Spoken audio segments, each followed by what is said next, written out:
의 거룩한 변모 축일입니다. 오늘 복음 말씀 마태복음 17장 1절에서 9절을 읽도록 하겠습니다. 그 무렵 예수님께서 베드로와 야고보와 그의 동생 요한만 따로 데리고 높은 산에 오르셨다. 그리고 그들 앞에서 모습이 변하셨는데 그분의 얼굴은 해처럼 빛나고 그분의 옷은 빛처럼 하얘졌다.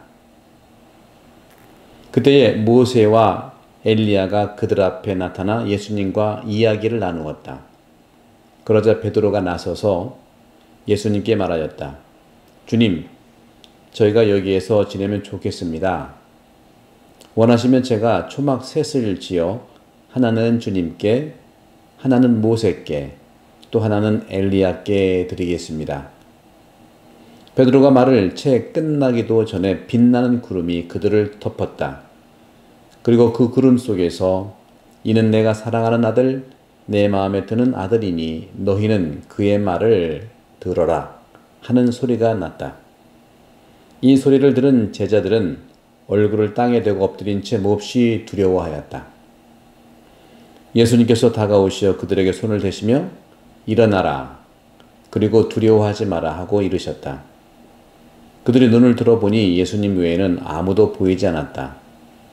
그들이 산에서 내려올 때에 예수님께서는 그들에게 사람의 아들이 죽은 이들 가운데에서 되살아날 때까지 지금 본 것을 아무에게도 말하지 마라 하고 명령하셨다.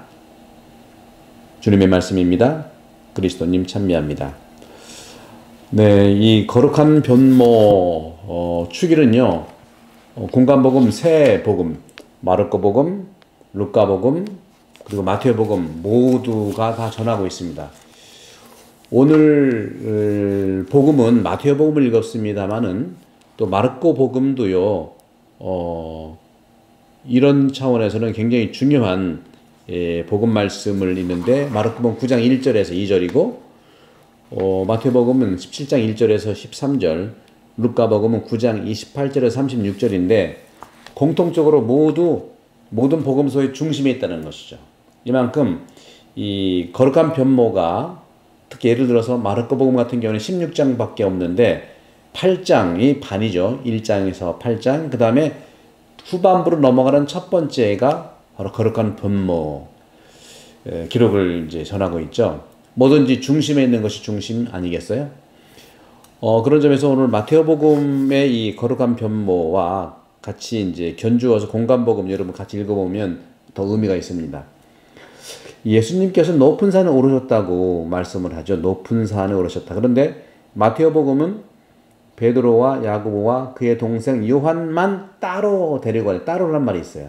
아주 이 세 명은 예수님 제자 중의 제자, 중심 제자들이라고 볼 수가 있겠습니다. 그런데 마르코복음은 따로란 말은 쓰지는 않습니다. 그리고 요한복음도 위에 보시면 그냥 데리고 기도하러 산에 올라가셨지 따로란 말은 쓰지 않았어요. 이런 점에서 그렇게 볼 때 우리는 이 산에 오르셨다 하고 했을 때 이 산이라는 거 한번 보실까요?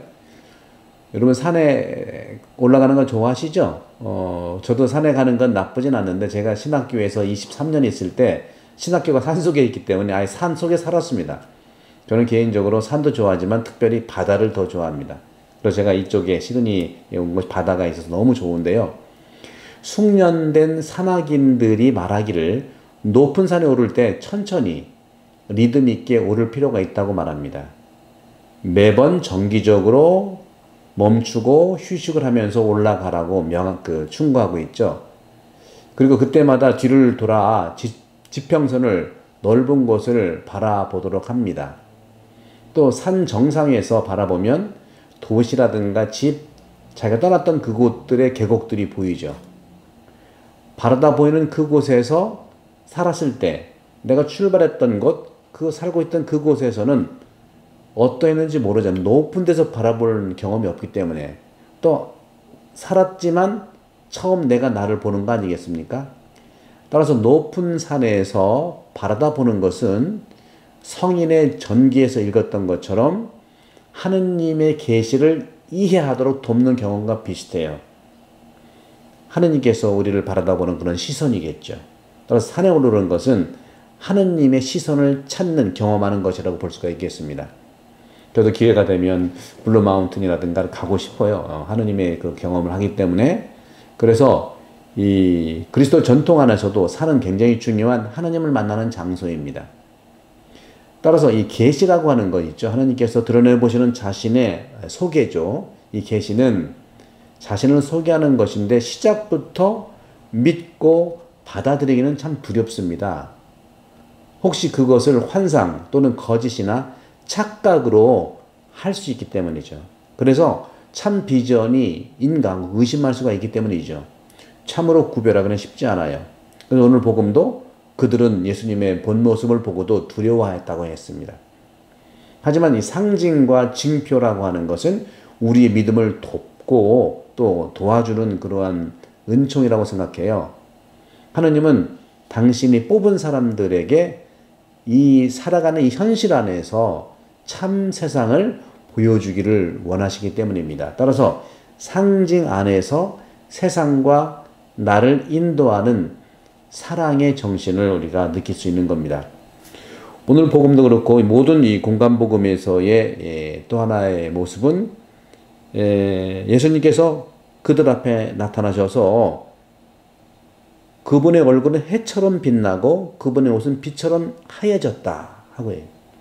그분의 옷 새하얗게 빛났다는 것이죠. 변화됐다는 것이죠. 변모됐다는 것이죠. 우리가 영어로 change하면 변화지요. 그러나 이게 transfiguration이라고 표현합니다. 영어로 transfiguration. 또 transform 하면은 이거는 또 어떠한 변형이라고 볼 수가 있을 수 있잖아요. 그런데 이 변모라고 하는 표현을 하고 있는 변모는 transfiguration인데 본래의 모습으로 드러나는 것. 어떤 다르게 예수님이 다른 존재가 되는 게 아니라 예수님이 본래의 모습으로 드러나는 것을 거룩한 변모, 주님의 거룩한 변모라고 표현하는 것입니다. 변모, 바로 우리 인간도 변모돼야 되고 세상도 변모돼야 된다는 관점은 뭐냐면 본래의 세상으로, 본래의 인간으로 드러난다는 것을 목표로 하는 겁니다. 예수님도 깜짝 쇼를 해가지고 다른 존재가 되는 게 아니라 예수님의 본래의 모습을 드러내는 것이 바로 그분의 옷과 또 새하얗게 말씀드렸던 것처럼 얼굴은 해처럼 빛나고 그분의 옷은 빛처럼 하얘졌다. 이게 이제 마태복음이고 마르코복음은 그분의 옷은 그리고 새하얗게 빛났다 이렇게 말하고 있습니다. 또 루카복음도요. 여기서 보게 되면은 그 얼굴 모습이 달라지고 의복은 하얗게 번쩍였다. 빛과 관계되는 것이죠. 우리가 산행을 하여 올라가는 높은 곳에서 바라보면 정말 우리가 왔던 그 계곡이라든가 그 길들이 아주 아름다워요. 경탄하는 거죠. 있을 때는 내가 발견하지 못한 모습들이죠. 새로운 모습이라기보다는 본래의 모습을 보는 것이요. 가까이 옆에서는 바로 우리가 사는 이곳에서는 상대방도 잘 보이지 않아요. 근데 떨어져서 멀리서 보면 진실로 보이는 것이죠. 그래서 우리가 출발했던 그곳, 다른 곳처럼 보이지 않습니까? 다른 것이 아니라 본래의 모습이라는 것이죠. 이처럼 나에게 다가오는 어떠한 그 올바른 충고라든가 또는 이런 그 어떤 그 좋은 의미들을 담긴 건네는 말들, 그것들은 현실적으로 받아들이기 쉽지 않지만 나에게 도움이 되는 내 모습을 변모하게 되는 선물일 수도 있는 겁니다. 어떤 자세가 바르다고 우리는 판단할 수 없지만 바로 경험을 받아들일 수는 있겠죠. 산행했을 때와 같이 우리가 높은 곳에서 올라온 시작점을 바라볼 때 다른 측면들을 볼 수가 있다는 것입니다. 고대 스토아 철학자들도 같은 경험을 했는데요. 우리가 살아가는데 모두 기쁘고도 또 모두 슬프게 산다고 말할 수 있어요. 어떤 것인가? 우리가 과거에 돈을 잃어버려서 실망했지만 지금은 그것을 웃으면서 얘기할 수 있다는 거죠. 그때 당시는 힘들고 어렵지만 내가 사랑하기 전에 출발했던 것은 정말 내가 안 보일 수 있지만 먼 곳에서 출발했던 것을 보면 새로운 모습이 될 수 있다는 것과 관련이 있겠죠. 또 어제는 누군가에 대해서 웃을 수 있다는 것이요. 누가 나한테 정말 감정을 상하게 하고 나를 힘들게 했다면 시간이 지난 다음에는 누군가에 대해서 웃으면서 이해하면서 오늘 나를 웃게 한 그런 상황이 될 수 있다는 것이죠. 이처럼 인생은 돌고 도는 것을 바로 생각했습니다. 그래서 스토아 철학자들은 결론을 맺기를 이렇게 맺고 있습니다. 행복을 위해 세상을 변화시킬 필요가 없다. 어떻게 하느냐? 내 시선을 변화하면 된다. 내 생각을 변화하면 된다. 이것이 회심 아니겠습니까? 사랑이 변하는 게 아니라 사랑을 표현하는 것이 변하는 것처럼 말입니다. 이처럼 모든 것에 대해 자신이 취하는 다른 시선과 행동의 자세를 찾아볼 필요가 있다는 것이죠. 자, 그렇다면 우리가 하느님의 눈으로 세상을 볼 수 있다면 아마 세상은 거룩하게 변화될 것입니다. 우리가 복될 것입니다. 오늘 복음에서 따볼산 위에 있는 베드로와 야고보와 요한처럼 말입니다. 그분의 옷은 정말 새하얗게 빛났다. 얼굴들이 변화됐다는 것. 이 말씀은 흰 빛은 맑고 청정함을 얘기합니다. 거룩한 변모는요, 그렇기 때문에 하느님의 참 생각이 되는 것이죠. 하느님의 빛, 맑고 순수한 사고가 사람들의 생각을 참으로 빛나고 투명하게 한다는 것이죠. 결과는 보면은 그러니까 내 자신이 다른 존재가 아니라 본래의 자신이 되는 것을 말할 수 있습니다. 여기서 저는 빛은 무엇인가? 빛에 대한 성찰을 하고 싶어요. 빛은 풍경을 아름답게 보이도록 하죠. 물론 빛이 거짓 아름다움을 만들어가는 것은 아니죠. 빛이 비추는데 거짓이 잘못 보게 하지는 않잖아요. 거짓도 드러나는 것이 빛을 비출 때 가능하기 때문이죠. 빛이라고 하는 것은 아름다움을 드러내지 본질을 바꾸게 하는 건 아닙니다. 빛은 본디 그 모습을 잘 아름답게 본질이 드러나도록 보는 것이죠. 저도 오래전에 안식년을 할 때 수도원에서 1년을 살면서 매일 오후에 2시간 정도 산책을 했는데 뒷산에 올라가 수도원을 바라보면 아, 저기가 내가 살던 곳인가? 하고 새로운 관점이 보이는 거예요. 장소가 바뀐 것이 아니라 내 눈이 변화된 것이죠. 이같이 세상이 변화하는 것이 아니라 내 시선이 변화한다는 것. 해가 환할 때는 산 아래 경치는 아주 선명하고 잘 보이고 풍경도 아름답습니다. 그런데 날씨가 흐려서 햇빛이 약할 때는 아름다운 풍경이 잘 보이지가 않아요. 풍경이 사라진 게 아닙니다. 보이지가 않을 뿐입니다. 그렇다고 본래 풍경이 변한 것은 아니지 않습니까? 빛은 풍경을 더 아름답게 잘 보이고 내가 살던 곳이 아름다운 것을 발견하도록 돕습니다. 결국 세상은 본디 아름다운 것인데 내 시야가 좁던지 흐려서 그 본질을 못 봤다는 것이죠. 그래서 우리는 시선을 크게 바라보라고 하는 것입니다. 빛의 영성가들이 두 가지를 말합니다. 외적인 빛의 감각들과 내적인 빛의 감각들인데 바로 마음과 정신입니다. 외적인 빛은 우리가 너무 잘 알죠. 우리 인간이 가지고 있는 감각들이에요. 눈, 코, 입, 손, 몸, 이 모든 것들이 외적인 빛이에요. 그러나 내적인 빛은 마음과 정신입니다. 그런 점들이 우리에게는 중요한 점이죠. 그 빛은 마음과 정신 안에 비추고 그 빛을 통해서 우리는 대상의 본질을 정확하게 바라볼 수가 있다는 것입니다. 베드로는 평소에 마음과 정신으로 내적인 빛을 통해 주님의 모습을 볼 수 없었습니다. 지금 강렬한 주님의 빛을 받자 눈이 휘둥그레지면서 주님의 본 모습을 봤기 때문에 여기서 초막셋을 짓자고 하는 것이죠. 그러면 무엇이 우리가 사는 이 세상을 변모하게 할까요? 빛과 사랑입니다. 빛은 사랑입니다.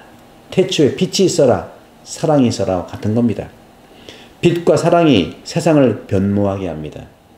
사랑의 실천과 환한 빛이 세상을 아름답게 그 본질을 잘 드러냅니다. 사랑으로 출발한 원희가 일을 하고 우리 환경을 변화시킵니다. 사랑하면 세상이 다르게 보입니다. 사랑으로 출발하는 것, 참 사랑을 깨닫고 체험하면 세상이 변하게 된다는 것이죠. 그 빛과 사랑은 바로 주님과 성령으로부터 기인되는 세상 변모의 원천이자 뿌리입니다. 타보로 산 위에서 예수님의 거룩한 변모는 죽은 자들의 부활을 고백하는 그리스도인 신앙의 본질을 또한 제시합니다. 죽음이란 믿는 이들에게 거룩한 변모이죠. 끝이 아닙니다. 부활신앙으로 가는 시작이라면